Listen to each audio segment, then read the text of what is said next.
Hello everyone, welcome to our channel Pavan physics. आज के इस वीडियो में हम डिस्कस करेंगे वेलोसिटी टाइम ग्राफ के बारे में। जैसे हमने पोजीशन टाइम ग्राफ को स्टडी किया था और उसकी हेल्प से हमने वेलोसिटी को भी एक्सप्लेन किया था, सेम उसी वे में हम यहाँ पर वेलोसिटी टाइम ग्राफ को स्टडी करेंगे और इन ग्राफ की हेल्प से हम एक्सेलरेशन को भी एक्सप्लेन कर सकते हैं। तो देखिए कैसे कुछ एक ग्राफ्स जो है वो आपके सामने दिखाए गए हैं यहाँ पर। तो जो यहाँ पर आपके पास जो ओरिजिन यहाँ पर जो रिप्रेजेंट कर रहा है ये, और एक्स एक्सिस के अलोंग टाइम को रिप्रेजेंट किया गया है, वाई एक्सिस के अलोंग वेलोसिटी को रिप्रेजेंट किया गया है सभी ग्राफ्स के अंदर। तो सबसे पहले जो हम लेकर के चलते हैं, जैसे रेफरेंस के लिए जो हम लेकर के चलते हैं, रेफरेंस के लिए ये पॉइंट हमने ले रखा है ओरिजिन, जिसे हम बोल सकते हैं रेफरेंस पॉइंट ओ। अगर इससे फॉरवर्ड डायरेक्शन में चल रहा है तो वहाँ पर हम जो लेकर के चलते हैं उसके अलोंग पॉजिटिव, हम इसको पॉजिटिव एक्सिस बोलते हैं, और रिवर्स डायरेक्शन में है तो हम इसको नेगेटिव एक्सिस का नाम देते हैं। तो अलग अलग टाइम के ऊपर आपको उसकी जो वेलोसिटी जो देखने को मिलती है वो कैसी देखने को मिलती है, इन बेसिस के ऊपर हम यहाँ पे डिफरेंस ग्राफ्स जो है, जो पॉसिबिलिटी जो है हमें देखने की, वो हमें इस टाइप का देखने को मिलता है। जैसे सबसे पहला जो ग्राफ जो रिप्रेजेंट कर रहा है यहाँ पर यूनिफॉर्म वेलोसिटी को रिप्रेजेंट कर रहा है। यहाँ पर आप देखोगे कोई ऑब्जेक्ट जो है, ये जब टाइम जब 0 सेकेंड, मतलब 0 सेकेंड जब भी आपने रेफरेंस के लिए मान लीजिए 9 बजे हुए, 9 बजे आपने मेजर किया, कोई ऑब्जेक्ट जो है वो 5 मीटर पर सेकेंड से चल रहा है। ये रिप्रेजेंट कर रहा है यहाँ पर वेलोसिटी के मैग्नीट्यूड को। ये जितना भी है मान लीजिए ये आपके पास है v मीटर पर सेकेंड, या मान लीजिए 5 मीटर पर सेकेंड। तो 9 बजे आप देखोगे, 9 हमने रेफरेंस के लिए ले लिया, 0 बोल सकता हूँ मैं उसको, 0 सेकेंड के ऊपर उसकी वेलोसिटी 5 मीटर पर सेकेंड है। उसके 10 मिनट बाद, 20 मिनट बाद जब भी आप देख रहे हो, 1 घंटे बाद, 2 घंटे बाद, उसकी वेलोसिटी रिमेंस कांस्टेंट, उसकी वेलोसिटी जो है वो यूनिफॉर्म है, कांस्टेंट है। तो ये जो ग्राफ जो रिप्रेजेंट है कर रहा है यहाँ पे यूनिफॉर्म वेलोसिटी ग्राफ को रिप्रेजेंट कर रहा है, मतलब वो कोई ऑब्जेक्ट जो है वो यूनिफॉर्म वेलोसिटी से चल रहा है थ्रू आउट द टाइम। अब what can we say about acceleration. अब हम एक्सेलरेशन के बारे में क्या कह सकते हैं इस केस में। एक्सेलरेशन हमारे पास क्या होता है, change in velocity to the change in time. इनका जो रेशियो जो होता है हमारे पास एक्सेलरेशन होता है। यहाँ से कोई भी दो पॉइंट उठाइए, जैसे ये उठाया मैंने, ये मान लीजिए T1, ये यहाँ मान लीजिए T2। T1 पे जो वेलोसिटी होगी उसको मैं नाम दे रहा हूँ V1 का, T2 पे जो वेलोसिटी होगी उसको मैं नाम दे रहा हूँ V2 का। तो यहाँ पर आप T1 उठाइए, चाहे T2 उठाइए, चाहे T3 उठाइए, सभी पे वेलोसिटी तो सेम है, कांस्टेंट है। तो सेम में से सेम वेलोसिटी सब्ट्रैक्ट होगी तो कितना बचेगा, V2 भी वही है, V1 भी यही है, V2 भी 5 मीटर पर सेकेंड है, V1 भी 5 मीटर पर सेकेंड है। 5 - 5 0, 0 बाई समथिंग 0। तो एक्सेलरेशन यहाँ पर कितना है, 0। तो ये ग्राफ रिप्रेजेंट कर रहा है 0 एक्सेलरेटेड मोशन को, मतलब कोई भी एक्सेलरेशन नहीं है, ऑब्जेक्ट जो यूनिफॉर्म वेलोसिटी के साथ चल रहा है। नेक्स्ट ग्राफ देखिए। नेक्स्ट ग्राफ में क्या है, आपने ऑब्जर्व करना शुरू किया, मान लीजिए 9 बजे आपने रेफरेंस ले लिया। उस पॉइंट पे देखा कोई ऑब्जेक्ट जो था वो रेस्ट पे था। उस पॉइंट पे ऑब्जेक्ट जो है वो वहाँ पर आपके पास रेस्ट पे है। ओके, फिर आपने देखा 5 मिनट बाद, 10 मिनट बाद, ऐसे ऐसे आप ऑब्जर्व करते जा रहे थे, तो धीरे धीरे उसकी जो वेलोसिटी जो थी, इस ऑब्जेक्ट की जो वेलोसिटी जो थी वो इंक्रीज होती जा रही थी, बढ़ती जा रही थी। पहले 5 मिनट पे देखा, स्टार्टिंग में आपने देखा उसकी वेलोसिटी 0 मीटर पर सेकेंड थी। 5 मिनट बाद देखा उसकी वेलोसिटी हो गई 10 मीटर पर सेकेंड। 10 मिनट बाद देखा उसकी वेलोसिटी हो गई 20 मीटर पर सेकेंड। ऐसे ऐसे हर 5 मिनट के इंटरवल के अंदर उसकी वेलोसिटी जो है 10 मीटर पर सेकेंड के वहाँ पर इंक्रीज हो रही है। हर 5 मिनट में 10 मीटर पर सेकेंड से इंक्रीज हो रही है। तो यहाँ उस टाइम पे जो उसका जो ग्राफ जो देखने को मिलेगा वो आपको इस टाइप का देखने को मिलेगा। यहाँ पर वेलोसिटी जो है वो इंक्रीज होती जा रही है। यहाँ पर देख रहे हो रेफरेंस जो आपने लिया, मान लीजिए 9 बजे आप देख रहे हो, जिसको मैं 0 सेकेंड बोल सकता हूँ। उस टाइम पे उसकी वेलोसिटी 0 थी। किसी टाइम T1 के ऊपर उसकी वेलोसिटी बढ़ रही है, कांस्टेंट, मतलब इंक्रीज हो रही है, यूनिफॉर्मली इंक्रीज हो रही है। फिर आप किसी टाइम पे देख रहे हो T2, इस टाइम पे भी उसकी वेलोसिटी इंक्रीज, ऐसे इंक्रीज होती जा रही है। ओके, तो ये आपको इंक्रीजिंग वेलोसिटी का ग्राफ रिप्रेजेंट कर रहा है। अब एक्सेलरेशन के बारे में हम क्या कहें, सबसे ये आपको इंक्रीजिंग वेलोसिटी का रिप्रेजेंट कर रहा है इन फॉरवर्ड डायरेक्शन। जब ऑब्जेक्ट फॉरवर्ड डायरेक्शन में है, तो अगर वो अगेंस्ट डायरेक्शन में मूव कर रहा होता तो उसके लिए ग्राफ नीचे की साइड हमें दिखाना पड़ता है। वो आगे भी दिखाया, वो भी हम बताएंगे। तो अब अगर मैं इसके लिए एक्सेलरेशन बताना चाहूँ तो एक्सेलरेशन इस केस में क्या होगा, तो एक्सेलरेशन हमारे पास क्या होता है, V2 - V1 upon T2 - T1।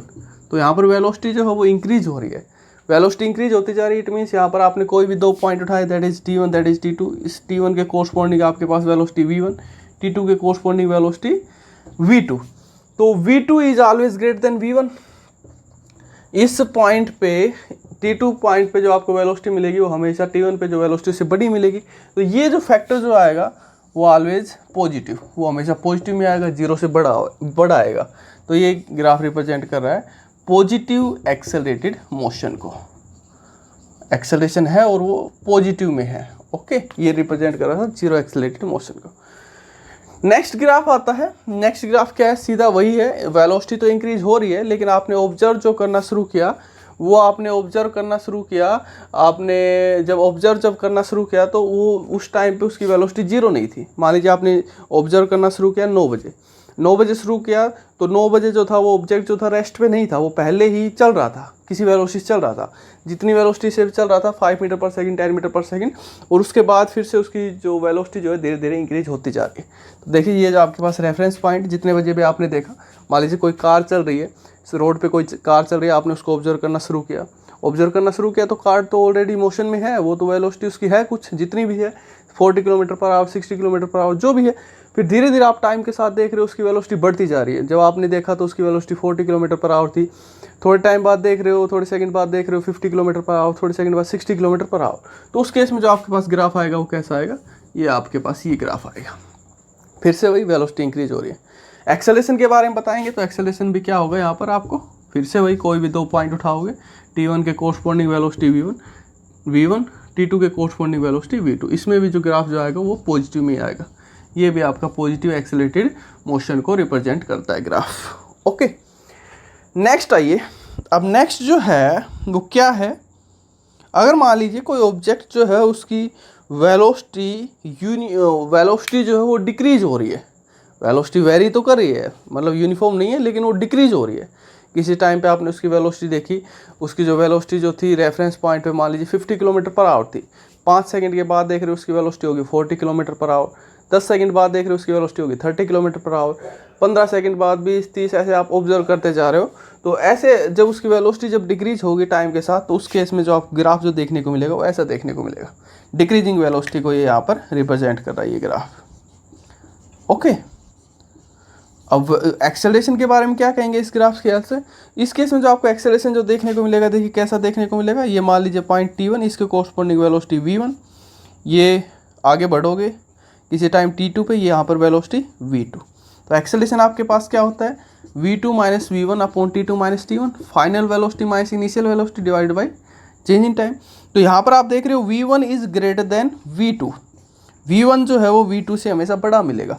तो V1 V2 से बड़ा मिलेगा, तो इस केस में एक्सेलरेशन जो आएगा वो हमेशा किस में आएगा, नेगेटिव में आएगा। तो ये ग्राफ किसको रिप्रेजेंट कर रहा है, नेगेटिवली एक्सेलरेटेड मोशन को। नेक्स्ट ग्राफ देखिए, अगर मान लीजिए कोई ऑब्जेक्ट जो है वो नेगेटिव वेलोसिटी के साथ चल रहा है, नेगेटिव वेलोसिटी के साथ चल रहा है, न कि हम डिक्रीजिंग वेलोसिटी की बात करें, कंफ्यूज नहीं होना इसके अंदर। तो अगर कोई मान लीजिए ऑब्जेक्ट नेगेटिव वेलोसिटी मतलब ओरिजिन, ये आपके पास जो रेफरेंस जो पॉइंट जो था उसके अगेंस्ट डायरेक्शन में, इस डायरेक्शन में अगर वो मूव कर रहा है तो उस टाइम पे उसकी डायरेक्शन चेंज होगी, तो नेगेटिव में दिखाएंगे। तो अगर नेगेटिव वेलोसिटी के साथ कोई ऑब्जेक्ट चल रहा है तो उस केस में आपको जो ग्राफ जो देखने को मिलेगा वो ऐसा देखने को मिलेगा, इस टाइप से। ओके, और यहाँ पर अगर हम बात करें, ये जो रिप्रेजेंट जो कर रहा है वो नेगेटिव वेलोसिटी को रिप्रेजेंट कर रहा है ये ग्राफ। और एक्सेलरेशन की अगर हम बात करें तो यहाँ पर जो एक्सेलरेशन जो आपको देखने को मिलेगा वो भी आपको कैसा देखने को मिलेगा, नेगेटिव एक्सेलरेशन आपको देखने को मिलेगा, negatively accelerated motion. Okay, last case और देख लीजिए, मान लीजिए कोई ऑब्जेक्ट जो मूव कर रहा है, स्टार्टिंग में उसकी वेलोसिटी पॉजिटिव थी, पॉजिटिव का मतलब फॉरवर्ड डायरेक्शन में जा रहा था। किसी टाइम T1 पे उसने अपनी डायरेक्शन चेंज कर ली, डायरेक्शन चेंज हो गई, मतलब अगेंस्ट डायरेक्शन में चलने लग गया। पहले इस डायरेक्शन में जा रहा था, T1 टाइम पे उसने अपनी डायरेक्शन चेंज कर ली, इधर चला गया। तो उस केस में आपके पास जो ग्राफ जो आएगा वो ऐसा आएगा, स्टार्टिंग में उसकी वेलोसिटी जो थी पॉजिटिव थी, पॉजिटिव वाई एक्सिस मतलब पॉजिटिव वेलोसिटी। किसी टाइम T1 पे उसने अपनी डायरेक्शन चेंज कर ली, तो उस टाइम पे जब आप देखोगे तो उसकी वेलोसिटी जो है वो नेगेटिव वाई एक्सिस के लो, नेगेटिव वाई एक्सिस मतलब उसकी velocity negative. Okay, thank you.